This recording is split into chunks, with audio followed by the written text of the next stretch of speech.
All right, we're gonna talk about progressive overload and why it is such an important aspect to your training. So there's so many ways that people, can progressively overload in their training, but you only hear of like one or two.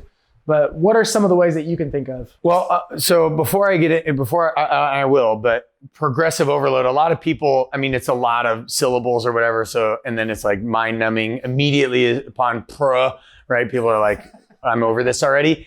But basically this is how we adapt, right? Yeah. This is how the body adapts. Like if I do, the greatest example is, I had this older gentleman. I worked at a large chain gym in the very beginning of my career. And he was like, can you do 100 push-ups? I do 100 push-ups every single day. I've been doing it for 50 years.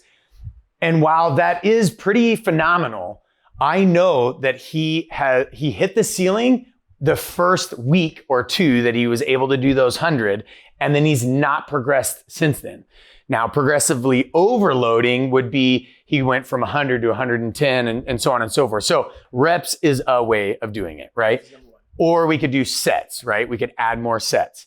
The most common is adding weight, how much you bench, right? That whole thing, or how much you squat or whatever. So adding weight. But then a lot of what people don't think about, it's also increasing the speed at which you move.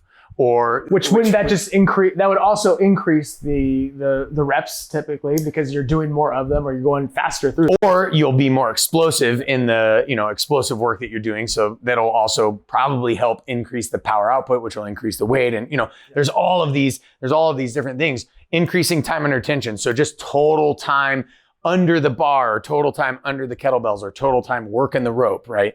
And then what people don't think about is I can create progressive overload just through irradiation, just through engaging my musculature and having more tension, because that tension is time under tension, right? Now even though the weight is still the same, I've created more tension by engaging that muscle even more, doing the same movement pattern, right? And then to go even a step further, so we've talked about going heavier, going longer, more reps, more sets and all that. But also we got to talk about range of motion. We have to talk about fluidity of movement. So you can progress in a movement by being able to do it better. So if you're not able to perform, let's just take a kettlebell snatch. There's some hitches. It doesn't feel as smooth. But as your range of motion goes up, as you feel smoother with that movement, you'll be able to go heavier. You'll be able to do more reps. It's going to be just another avenue that you can progress in your program without necessarily having to go heavier or more reps. Yeah, and you were talking earlier today, you were talking about clients, holding their breath when they're doing a movement or whatever, and it's because they haven't mastered that movement. So sometimes it's being able to maybe get overhead with 2 kettlebells, but also being able to relax and breathe in that overhead locked out position. That's progression, right? Then now you've progressed so nervously, muscularly, and also with even your breath with that movement. So now you can probably do more movements and more reps and and more weight and all this stuff. Again, mastering the skill of the movement, right? Getting better. And so there's a really rad study and story. But they talk about basically movement competency, and what we think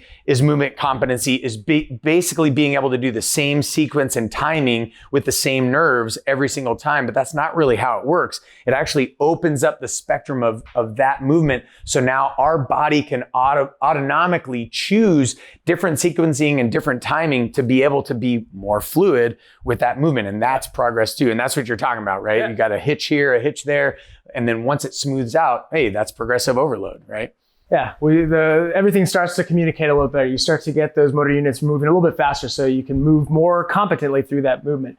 But I think the purpose of this, what is the purpose of progressive overload? It has to be, like you said, your body wants to adapt. That guy doing 100 push-ups, at some point, there's going to be a drop-off where you're going to no longer see results from doing 100 push-ups. And now it's purely ego that you're doing it. Yeah. So you want to continue to progress every single workout in some way, shape, or form. So we can't just always add more weight. Can't be Milo of Crotus, where you're adding the ability, hold on to the calf, and then it keeps getting bigger and bigger until you can lift a calf. Our body doesn't work. We can't work that linearly.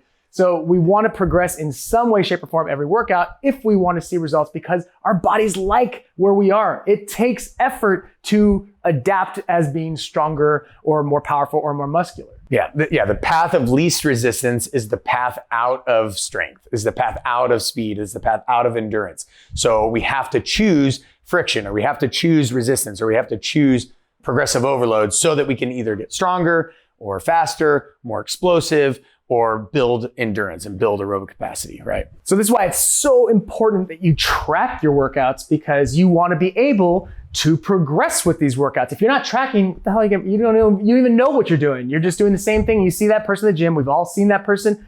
Some of us have been that person where they're doing the same weight, they're doing the same exercise, they're going to that same circuit for years on end, and then they wonder why they don't see any changes or any results. Yeah, absolutely. Yeah, so basically this is progressive overload in a nutshell, so that you understand whether you're doing this program or you're trying to understand how to do programming, or how your body works and why we're trying to increase reps or increase sets or increase weight, or talk through that whole piece and why you're seeing that happen week to week and month to month.